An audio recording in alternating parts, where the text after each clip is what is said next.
नमस्कार साथियों, आप सभी का स्वागत है डीएलएड एकेडमी पर। अगर आपको मेरे पीछे आवाज़ सुनाई दे रही है पानी की, तो समझ जाना कि यह बारिश की जो आवाज़ है वो यहाँ रिकॉर्ड हो रही है। अब बारिश हो चाहे सर्दी हो या गर्मी हो, हमें वीडियो बनाना ही पड़ता है, क्योंकि लगातार बारिश पूरे दिन रात से चल रही है और आपका पेपर भी अब नज़दीक है, तो मुझे उसको देखते हुए वीडियो बनाना पड़ रहा है। तो मैं कोशिश करूँगा कि आपको कम से कम आवाज़ आए और ज़्यादा से ज़्यादा मैं जो बोल रहा हूँ वही सुनाई देवे। माइक मैंने लगा रखा है, फिर भी जो है आवाज़ आ जाती है थोड़ी बहुत, उसको आप इग्नोर करें। आज हम पढ़ने वाले हैं यूनिट 5, जिसका नाम है सतत एवं व्यापक मूल्यांकन, बोले तो CCE। यह पार्ट बी की अंतिम यूनिट है। अब मैंने आपको ये पहले क्यों पढ़ाया है, मुझे पता है कि आप में से अधिकांश विद्यार्थी वो हैं जो BSTC सेकेंड ईयर में पास होना चाहते हैं, तो इसलिए मैंने आपको पहले तो पार्ट ए की 2 यूनिट्स पढ़ाई हैं, जिसमें मैंने आपको लिसनिंग और स्पीकिंग वाली पहली यूनिट पढ़ाई है जो 4 अंक की हैं। फिर मैंने आपको रीडिंग कॉम्प्रिहेंशन वाली दूसरी यूनिट पढ़ाई जो लगभग 12 अंक की हैं। तो 12 और 4 हो गए 16, और 16 के बाद ये जो यूनिट आपको मैं पढ़ा रहा हूँ यह 10 अंक की हैं। तो 16 और 10 हो जाते हैं हमारे पास 26, और पास होने के लिए अंक चाहिए 24। तो अगर केवल 3 वीडियो देखकर आप पास हो सकते हैं, तो आपको पहले इनको देखना ज़रूरी है। इसलिए मैंने पहले इस यूनिट को पढ़ा दिया है, क्योंकि बड़े प्रश्न यहाँ से आते हैं, तो आपको 6 नंबर का प्रश्न, 3 नंबर का प्रश्न और 1 नंबर के प्रश्न को तैयार कर लेना है। अब क्या पढ़ना है इस यूनिट में, तो इस यूनिट में आपको 4 प्रश्न पढ़ने हैं, और चारों में से 2 प्रश्न आपको पेपर में देखने को मिलेंगे। और ये प्रश्न हर वर्ष, चूँकि अब पेपर में हैं ही 4 टॉपिक इस बिंदु में, तो यहाँ से आने ही हैं, तो इसमें आपका कोई ऐसा नहीं होना चाहिए कि ये प्रश्न नहीं पढ़ने, ये 100% पढ़ने हैं। और इन्हीं चारों में से 2 प्रश्न आपको देखने को मिलेंगे जो आपको 10 अंक के देखने को मिलेंगे। तो सबसे पहले एक प्रश्न आता है और उसमें पूछा जाता है कि CCE क्या है और इसकी इम्पोर्टेंस क्या है, इसका एडवांटेज क्या है, इसका यूजेस क्या है। तो मैं आपको एक एक करके समझाता हूँ। 2018 के एग्ज़ाम में पूछा गया था कि डिस्क्राइब करें, वर्णित करें कि क्या क्या एडवांटेज हैं CCE के। 2020 के एग्ज़ाम में पूछा गया कि आपके हिसाब से CCE का तात्पर्य क्या है, यानी what do you mean by CCE। Describe the 4 major difference between traditional and CCE assessment.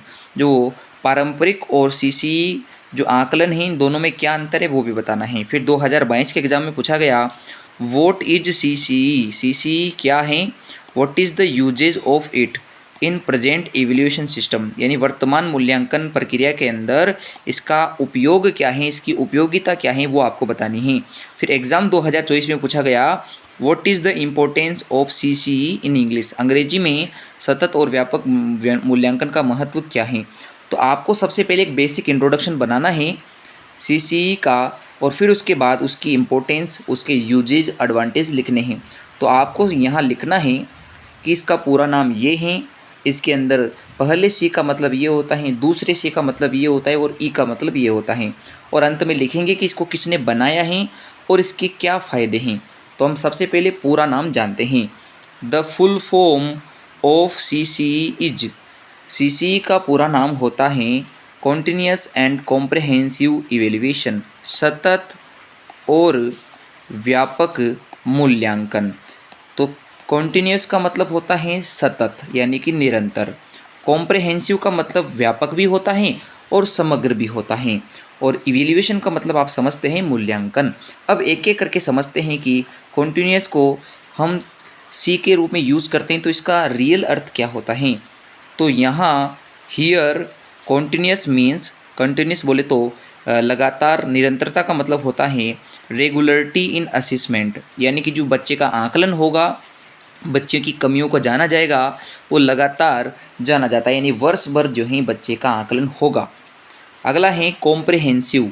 Comprehensive means it covers, यह कवर करेगा, ये सब चीज़ों को कवर करते हुए चलेगा, बोथ स्कॉलास्टिक, शैक्षिक एंड को स्कॉलास्टिक, सह शैक्षिक एस्पेक्ट्स का मतलब होता है पक्ष ऑफ ग्रोथ एंड डेवलपमेंट। एक बच्चे की जो ग्रोथ बोले तो वृद्धि और जो विकास हैं, उसके जो पहलू हैं, उसमें एक तो होता है सह शैक्षिक पहलू जो पढ़ाई से रिलेटेड नहीं है, और दूसरा होता है स्कॉलास्टिक एस्पेक्ट जिसमें उसकी पढ़ाई देखी जाती है। तो दोनों को कवर करता है। ये आता है समग्र, जिसमें शिक्षा और शिक्षा के अलावा दोनों चीज़ें कवर होगी। तो आप यहाँ ऐसा समझ सकते हैं कि स्कॉलास्टिक और को स्कॉलास्टिक एस्पेक्ट को कवर करता है कॉम्प्रहेंसिव। और लास्ट में है एंड इवेल्युएशन। इवेल्युएशन का मतलब होता है असेसमेंट ऑफ नॉलेज, ज्ञान का तो आकलन करना, एंड मेजरमेंट और मापन करना ऑफ स्टूडेंट परफॉर्मेंस की स्टूडेंट की उपलब्धि क्या है, उसका परफॉर्मेंस कैसा है। तो ये आप समझ चुके होंगे कि जो सीसीई की फुल फॉर्म में तीन चीज़ें हैं सीसीई, इन तीनों का मतलब क्या होता है। अब इसकी बात करते हैं कि इसको लॉन्च किसने किया है, डेवलप किसने किया है, इम्प्लीमेंट किसने किया है या बनाया किसने है। तो प्रश्न कैसे भी पूछे कि इसको डेवलप किसने किया, इसको पब्लिश किसने किया, इम्प्लीमेंट किसने किया, तो आपको बताना है कि सीबीएसई के द्वारा इसे इम्प्लीमेंट किया गया और बाद में सभी राज्य सरकारों ने भी इसे इम्प्लीमेंट किया। दिस स्कूल बेस्ड इवेल्युएशन, यह विद्यालय आधारित मूल्यांकन लागू किया गया सीबीएसई के द्वारा एंड स्टेट गवर्नमेंट्स, जो राज्य सरकारें हैं उनके द्वारा भारत के अंदर। तो ये भारत सरकार के जो राज्य हैं वहाँ और सीबीएसई के द्वारा इसे जो है इम्प्लीमेंट किया गया। अब हम देखते हैं कि इसके फ़ायदे क्या हैं, इसको किस उपयोग के लिए बनाया गया है, इसका महत्व क्या है। तो पहला महत्व तो ये है कि ये कवर कर लेता है, यानी सभी चीज़ों को जो है एक साथ लेके चलता है। All aspects of student development, यानी कि बच्चे के विकास से संबंधित जो सभी पहलू हैं उनको कवर करता है, उनको लेके चलता है। अगला है इट इम्प्रूव्स, यह इम्प्रूव करता है लर्निंग आउटकम, सीखने के फल को, यानी बच्चे की उपलब्धि बढ़ाता है। बाय फोकसिंग ऑन स्किल, उसके कौशल्स पे ध्यान देकर, उसका जो स्किल सेट है कि वो क्या कर सकता है, उसकी क्या योग्यता है, उसको देखते हुए लर्निंग आउटकम को इम्प्रूव करता है, बढ़ाता है। तीसरा है इट इनेबल्स इफ़ेक्टिव टीचिंग, यह इफ़ेक्टिव का मतलब होता है प्रभावी, टीचिंग का मतलब होता है शिक्षण, तो प्रभावी शिक्षण को बढ़ावा देता है कि टीचर अच्छे प्रकार से शिक्षण करवाए योजनाबद्ध तरीके से, तो उसको बढ़ावा देता है। फिर अगला है CCE is proposed to reduce the burden of examination, इसको इसी उद्देश्य से बनाया गया है कि ये रिड्यूस कर सके, कम कर सके द बर्डन, बोझ को, ऑफ एग्जामिनेशन, जो परीक्षा का बोझ होता है, परीक्षा का जो डर होता है बच्चे में, उसको कम करने के लिए ही सीसीई को प्रपोज्ड किया गया है, यानी इसे बनाया गया है। फिर अगला है कि सीसीई इम्प्रूव करती हैं, it improves the rate and the level of student achievement, student की जो अचीवमेंट हैं, स्टूडेंट की जो उपलब्धि हैं, उसका जो लेवल है, उसका जो स्तर है और उसकी जो दर है सीखने की, उसको इम्प्रूव करता है, बढ़ाता है। अगला है इट हेल्प्स, यह सहायता करता है to decide the curriculum also, कि पाठ्यचर्या क्या होना चाहिए, एक विद्यार्थी और एक शिक्षक दोनों के लिए किस प्रकार से पाठ्यक्रम होगा, कैसे पढ़ाने की योजनाएं बनाई जाएगी, क्या क्या सहायक सामग्रियाँ होगी, ये सभी डिसाइड करता है सीसीई। अगला है इट रिड्यूस, यह रिड्यूसेस, इसमें आएगा it reduces stress and pressure of student, यह रिड्यूस करता है दबाव को, स्ट्रेस मतलब तनाव और दबाव को जो बच्चे पर हैं, तो ये रिड्यूस कर देगा, कम कर देता है कि जो बच्चे पर तनाव आ रहा है और जो दबाव है उन दोनों को। बच्चे पे किसी प्रकार का कोई दबाव तनाव नहीं होना चाहिए, उस पर कोई बर्डन भी नहीं होना चाहिए। तो ये सीसीई के इम्पोर्टेंस, एडवांटेज, यूजेस के बारे में हमने बात कर ली है कि ये क्या है, किसके द्वारा लागू किया गया। यहाँ पहले सी, दूसरे सी और ई का मतलब क्या है। अब दूसरे प्रश्न पे आ जाते हैं। जो भी सीसीई इकाई हैं उसमें क्या पूछता है, उसमें सिंपल सा प्रश्न पूछा जाएगा कि आप क्या समझते हैं सीसीई से, और आपको बताना है कि सीसीई के जो इम्पोर्टेंट टूल्स हैं, जो मेन टूल्स हैं, वो कौन कौन से हैं। तो ये 2016, 19 और 2020 के एग्ज़ाम में पूछा गया है, 6 नंबर का प्रश्न आता है। तो सबसे पहले आपको what do you mean bye CCE में क्या लिखना है, वही लिखना है जो इंट्रोडक्शन में है। मैं आपको बता देता हूँ कि आपको क्या लिखना है। तो आपको वापस आ जाना है और ये जो मैं आपको समझाया है कि सीसीई क्या होता है, और ये आपने यहाँ तक का जो लिखा है इसको व्हाट डू यू मीन यानी कि सीसीई के अंदर लिखना है। फिर जब आप ये लिख लोगे उस अगले वाले प्रश्न में, उसके बाद आप लिखोगे इसके टूल्स के बारे में कि इसमें कौन कौन से चीज़ें काम में ली जाती हैं। तो फिर टूल्स के अंदर नंबर 1 आप लिखोगे पोर्टफोलियो के बारे में कि पोर्टफोलियो क्या होता है। फिर लिखोगे एनेक्डोटल रिकॉर्ड के बारे में, फिर लिखेंगे प्रोजेक्ट के बारे में, फिर लिखेंगे ग्रेडिंग के बारे में। तो ऐसे कर करके हम टूल्स भी लिख देंगे एक एक दो दो लाइनें करके, ताकि हमारा प्रश्न 6 नंबर का तैयार हो जाए। तो सबसे पहले तो हम लिखेंगे जो मैंने आपको अभी ऊपर बताया था इंट्रोडक्शन सीसीई का वो, फिर उसके बाद टूल्स में नंबर 1 2 3 ऐसे करके हम लिखेंगे। तो आपको समझ में आ गया होगा कि what do you mean bye CCE में आप 3 नंबर का वो मैटर लिखोगे और बचे हुए 3 नंबर में आप टूल्स को समझाओगे, यानी 6 अंक का ये प्रश्न तैयार हो जाएगा। अब देखो कभी कभी बीच में 1 या 2 अंक का ये सिंपल सा प्रश्न आ जाता है, जैसे 2016, 2018 और 2021 में 1 अंक का भी अलग से प्रश्न पूछा गया था कि what do you mean bye portfolio, आपके हिसाब से पोर्टफोलियो का मतलब क्या होता है। तो ये जरूरी नहीं है कि इसको बड़े प्रश्न में ही पूछे, तो बड़ा प्रश्न तो पूछेगा तब आपको लिखना ही, और अलग से छोटा प्रश्न भी पूछ लेता है कि पोर्टफोलियो क्या होता है। ऐसे 2017 के एग्जाम में छोटा प्रश्न पूछा गया एनेक्डोटल रिकॉर्ड क्या होता है, और इसको बड़े प्रश्न में भी पूछेगा। तो यानी कि पढ़ाई एक जगह करनी है और फ़ायदा 2 जगह मिल जाएगा, इसलिए मैं कह रहा था पूरे 10 अंक आपको यहाँ मिल जाएगा। तो सबसे पहले टूल्स में आपको लिखना है पोर्टफोलियो, और पोर्टफोलियो में हम लिखेंगे it is the collection of evidences, यह संग्रह होता है उन सबूतों का, उन पीसेज बोले टुकड़ों का, ऑफ स्टूडेंट जो स्टूडेंट के हैं और उसके द्वारा कार्य किए गए जो हैं उसके हैं ओवर अ पीरियड, एक निश्चित समय में।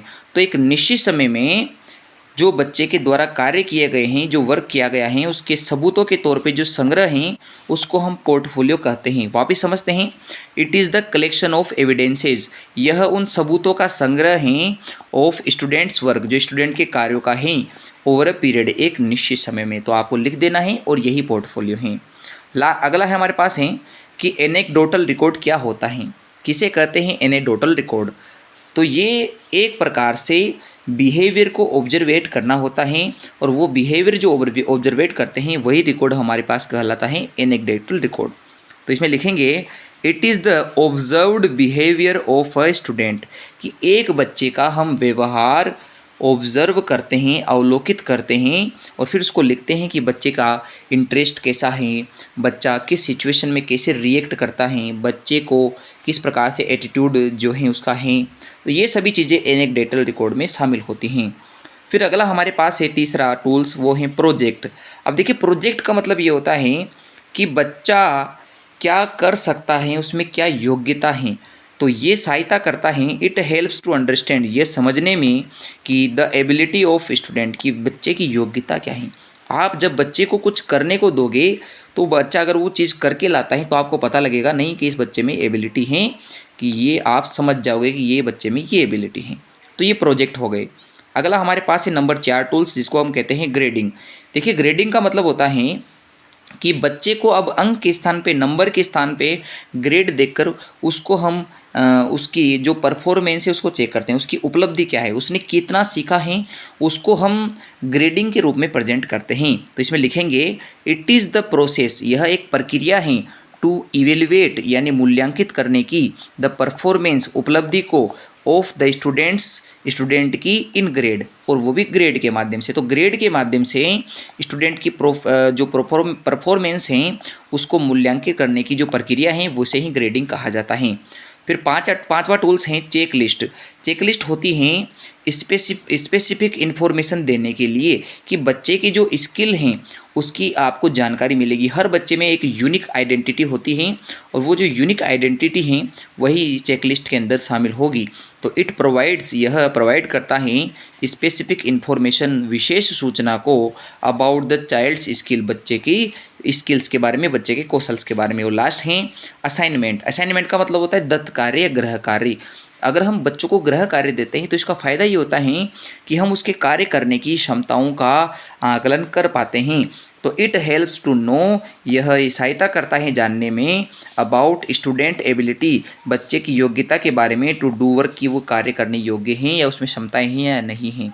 तो ये हमारे सीसीई के 2 प्रश्न आते हैं, चाहे ऊपर वाला प्रश्न आए चाहे नीचे वाला प्रश्न आए, दोनों में से एक प्रश्न 6 अंक का जरूर आएगा। अब तीसरा और चौथा जो प्रश्न हम आपको पढ़ाएंगे उन दोनों में से भी आपको 3-3 नंबर का एक प्रश्न देखने को मिल जाएगा। अगर देखिए प्रश्न ऐसा पूछे, how do you assess language skills, कि आप किस प्रकार से आकलन करोगे भाषाई कौशल्स का, बोले तो LSRW का, लिसनिंग का भी करना है, स्पीकिंग का भी करना है।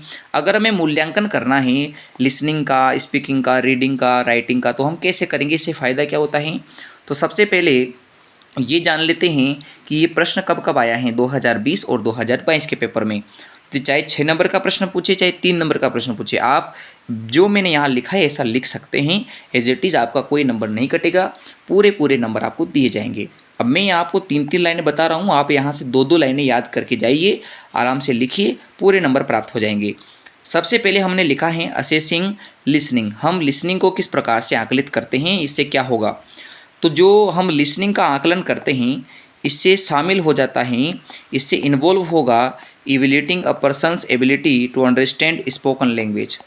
अगर हम लिसनिंग का आकलन करते हैं तो उससे एक पर्सन की एबिलिटी, एक व्यक्ति की उस योग्यता के बारे में पता चलता है कि जो वह बोल पाता है, जो बोला गया है उसको क्या वो समझ रहा है या नहीं समझ रहा है। यानी कि एक व्यक्ति जो बोली गई भाषा है अगर उसको समझ जाता है तो उसकी इस योग्यता को कहते हैं लिसनिंग। जब हम सुनते हैं तो ही हम समझते हैं, इसलिए हम यहाँ इवेलुएट करते हैं एक व्यक्ति की योग्यता समझने की, भाषा को समझने की।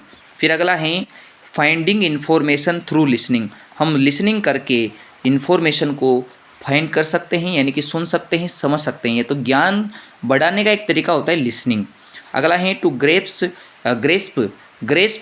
स्पीकर्स एटीट्यूड, कि जो वक्ता बोल रहा है उसका एटीट्यूड क्या है, वो किस मनोवृत्ति से बोल रहा है, किस टोन में बोल रहा है, और उसका इंटेंशन क्या है, उसका उद्देश्य क्या है, उसके मन में क्या चल रहा है, वो आपको पता लग जाता है। कब लगता है, जब आप लिसनिंग करोगे। तो आपको तीनों में से कोई भी 2 लाइनें याद रखनी है, चाहे आप नीचे वाले 2 लाइनें लिख सकते हैं कि इन्फॉर्मेशन फाइंड आउट की जाती हैं लिसनिंग के माध्यम से, और ग्रेस्प की जाती हैं सूचना की जो एटीट्यूड, जो टोन और जो इंटेंशन है वक्ता का, बोलने वाले का, वो क्या है। दूसरा है कि स्पीकिंग का असेस करने से क्या होता है। तो ये इन्वॉल्व करता है, मतलब स्पीकिंग का असेस करने से ये होगा कि एक पर्सन की जो एबिलिटी है कम्युनिकेट करने की, वार्तालाप करने की, प्रभावी रूप से इफ़ेक्टिवली वो सामने निखर के आती हैं। दूसरा है इफ़ेक्टिव प्रोनाउंसिएशन, चूँकि बोलने का आप आकलन कर रहे हैं तो बोलने के आकलन में प्रोनाउंसिएशन यानी उच्चारण निकल के आता है, वो भी प्रभावी। फिर है बेटर वोकेबुलरी। वोकेबुलरी का मतलब होता है अच्छा शब्दकोश इस व्यक्ति के पास होगा अगर वो बोलने की कला रखता है तो। And practical use of grammar, व्याकरण का उसको प्रैक्टिकल यूज़ होता है, मतलब उसके पास नॉलेज है कि वो जो उसने ग्रामर पढ़ी है उसको प्रैक्टिकल यानी प्रयोग करके, यानी सिचुएशन के हिसाब से बोल पाता है। तीसरा है रीडिंग का असेस करने से क्या होता है, तो इससे होता है to gain knowledge through reading. Reading के थ्रू हम नॉलेज को बढ़ाते हैं, गेन करते हैं, ज्ञान बढ़ जाता है जब हम पढ़ते हैं।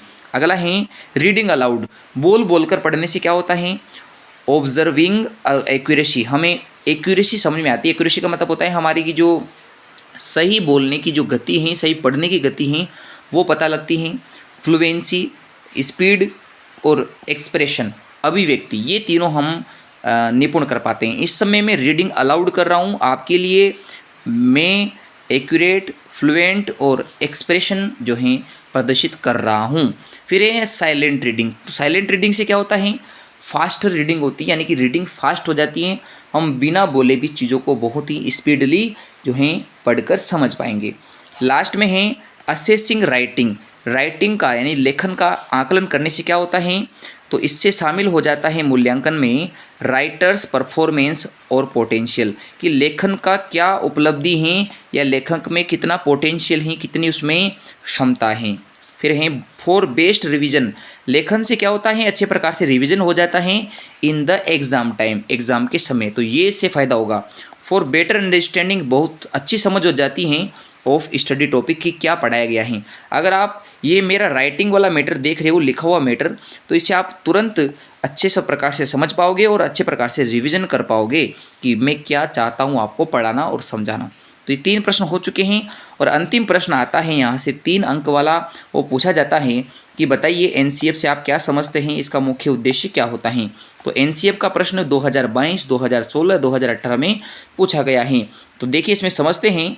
सबसे पहले पूरा नाम जानते हैं। The full form of NCF is, NCF का पूरा नाम होता है नेशनल करिकुलम फ्रेमवर्क। नेशनल का मतलब राष्ट्रीय, करिकुलम का मतलब पाठ्यचर्या, फ्रेमवर्क का मतलब रूपरेखा। तो राष्ट्रीय पाठ्यचर्या रूपरेखा एनसीएफ का पूरा नाम होता है।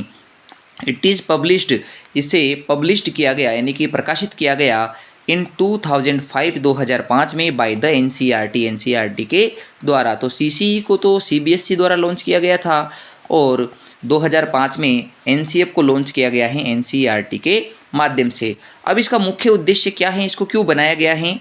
तो रियल एम ऑफ एनसीएफ 2005, तो हम लिखेंगे the real aim of NCF 2005 is 2005 के एनसीएफ का मुख्य उद्देश्य है to draw public attention, public का ध्यान आकर्षित करना, to what should be taught कि क्या पढ़ाया जाना चाहिए, टू आवर चिल्ड्रन हमारे बच्चों को, एंड हाउ कैसे पढ़ाएं, तो कैसे और क्या पढ़ाया जाना चाहिए, तो इस और पब्लिक का ध्यान आकर्षित करना है, ये मुख्य उद्देश्य होता है एनसीएफ 2005 का। इसके अलावा इसकी इंपॉर्टेंस के बारे में बात करें, यूजेस के बारे में, एडवांटेज के बारे में, तो आपको लिखना है कि it serves as a guideline, इसे एक गाइडलाइन के तौर पे माना जाता है फॉर सिलेबस, क्योंकि इसमें सिलेबस के बारे में, टेक्स्ट बुक बोले तो पाठ्य पुस्तकों के बारे में, और टीचिंग प्रैक्टिस कि कैसे पढ़ाया जाना चाहिए स्कूल्स के, भारत के स्कूलों में, उसकी जानकारी मिलती है। इट रिकॉग्नाइज, यह रिकॉग्नाइज करता है, पहचान करवाता है इंग्लिश की इम्पोर्टेंट पोजीशन, भारत के अंदर अंग्रेजी की एक महत्वपूर्ण स्थिति को। तो इम्पोर्टेंस हैं, अंग्रेजी की बहुत अच्छी इम्पोर्टेंस है भारत में, इसको रिकॉग्नाइज, पहचान दिलाने का काम कौन करता है? एनसीएफ करता है। इट ट्रांसलेट, यह ट्रांसलेट कर रहा है द विजन ऑफ एनईपी 2020, 2020 की जो शिक्षा नीति आई है उसका जो विजन है, उसका जो लक्ष्य रखा गया है, वो लक्ष्य को एनसीएफ 2005 काफ़ी पहले से जो है ट्रांसलेट करता हुआ आ रहा है into a practical framework of for schools, जो स्कूलों के लिए जो फ्रेमवर्क होना चाहिए, पाठ्यचर्या होना चाहिए प्रयोगात्मक, वह एनसीएफ 2005 में एनईपी 2020 से भी पहले लिखी जा चुकी हैं। तो एनईपी 2020 का जो उद्देश्य है वह एनसीएफ 2005 काफ़ी समय से पूरा करता आ रहा है। अंतिम है एनसीएफ 2005, एनसीएफ 2005 फोकसेज और ये फोकस करता है ऑन होलिस्टिक डेवलपमेंट, संपूर्ण विकास पर, इसको बोलते हैं पूर्ण विकास, होलिस्टिक यानी सब चीज़ों का, शरीर, ज्ञान, नैतिक विकास, संवेग, सभी प्रकार का जो विकास होता है उनके, ऑफ स्टूडेंट्स एंड टीचर्स। तो टीचर्स और स्टूडेंट का जो होलिस्टिक डेवलपमेंट है, संपूर्ण विकास है, उस पर फोकस करता है एनसीएफ 2005। तो ये एनसीएफ 2005 का प्रश्न भी हो चुका है। अब छोटे छोटे मैं आपको 3 चीज़ें बता देता हूँ, ज्ञान की बातें हैं छोटी छोटी, अगर आ जाए पेपर में तो 1 लाइन का उत्तर ही जरूर लिखें। जैसे ओरल टेस्ट का अदर नेम क्या है? तो इसका अदर नेम है वर्बल टेस्ट। तो मौखिक परीक्षा को ओरल टेस्ट भी कहते हैं और वर्बल टेस्ट भी बोलते हैं। अगला है एक्रीनिम क्या है? एक्रीनिम का मतलब होता है कि एक जो कुछ शब्द आपको दिए जाएं उनके पहले लेटर को अगर हम आगे निकाल ले अलग से, तो ये जो रूप बनेगा इसे बोलते हैं एक्रीनिम। तो एक्रीनिम क्या है? It is a short word, यह एक शॉर्ट वर्ड होता है, डेट इज़ मेड जो बना होता है, फ्रॉम द फर्स्ट लेटर पहले उस अक्षर से, of a group of words जो कि एक समूह में दिए जाएंगे। तो ये जो समूह है शब्दों का, इसमें जो पहला लेटर है, इस पहले लेटर से जो वर्ड बनेगा वो लेटर एक्रोनिम कहलाएगा, जैसा ये आपको यहाँ दिया हुआ है। अगला है अब्रीविएशन। अब्रीविएशन क्या है? तो अब्रीविएशन को हिंदी में बोलते हैं संक्षेपण, यानी किसी भी शब्द को, किसी भी शब्द के समूह को अगर हम छोटा रूप लिख देते हैं तो वही छोटा रूप अब्रीविएशन कहलाता है। It is a shortened form of a phrase of a word, या तो एक शब्द या शब्द जो वाक्यांश होता है उसका संक्षिप्त का जो रूप है उसे ही हम अब्रीविएशन कहते हैं। तो आई होप आपको ये समझ में आया होगा कि मैं क्या कहना चाहता हूँ। तो ये वीडियो आपने यहाँ तक देखा, इसके लिए आपका धन्यवाद। अगर जिसको पास होना है वो यहीं तक पढ़े, और जिसको आगे भी वीडियो देखने हैं तो वीडियो को लाइक करके चैनल सब्सक्राइब कर लीजिए। आपका ये चैनल इस नाम से है, डीएलएड एकेडमी के नाम से, और इसको सब्सक्राइब करके आपके अपने परिवार के सदस्य बन जाइए।